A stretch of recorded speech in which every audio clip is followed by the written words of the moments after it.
Today's Doodle celebrates Ihsan Abdel-Kouddous, an Egyptian journalist and author who wrote about current events in addition to fictional novels and short stories. On this day in 2022, the first widespread English translation for Kouddous' book, I Do Not Sleep, was released. It appealed to the masses in Arabic and across the globe when he wrote it in the 1950s, but it wouldn't be translated into English until much later because literary critics dismissed his simple, direct style. Kouddous was born in Cairo, Egypt, on January 1, 1919. He developed a love for reading in his youth and began writing short stories and poems at age 11. After graduating from law school, he worked as an apprentice lawyer while trying out a journalism career at a magazine founded by his mother, Rose Al-Yusuf. While working here, Kouddous realized he wanted to work in the industry he was passionate about. He dove into writing articles and stories and became an editor for Egypt's daily Al-Akhbar newspaper and editor-in-chief for news outlet Al-Akram. As a journalist, Kouddous covered a variety of current events. In his popular column A Café on Politics Street,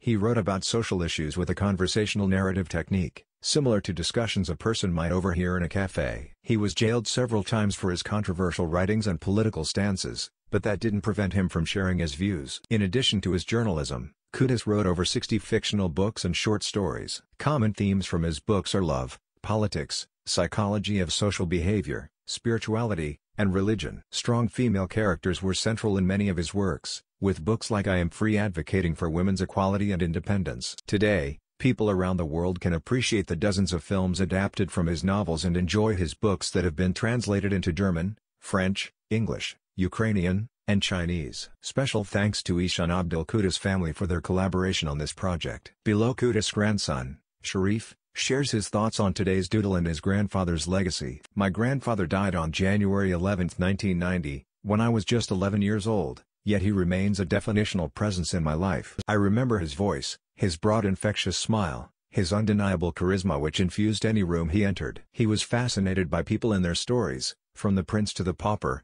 and he thoroughly enjoyed being in the company of others, living a truly social and political life. As a journalist, essayist, and novelist, his impact is difficult to overstate. Anywhere I travel across the Arab world, from Egypt to Palestine, Iraq to Yemen, I am unfailingly greeted with warm embraces and open eyes, expressions of esteem when I am found to be related to the Ihsan Abdel-Kouddous. In a career that spanned over 50 years, he produced more than 600 short stories and 20 novels, and he rose to become the most prolific and popular Arab writer of the 20th century. His extraordinary work explored complex sociological and political themes in contemporary Egyptian society, breaking taboos by exploring issues such as class, morality, tradition, sexuality, corruption, and patriarchy. He also had an indelible impact on Egyptian cinema, with 47 of his works being adapted into film, a record among Arab writers. He was more than just a novelist. As a journalist, editor, and political thinker, he played an influential role in Egypt's tumultuous modern history. A tireless proponent of freedom of expression, he spoke out against oppression and abuse of power, remaining committed to principles,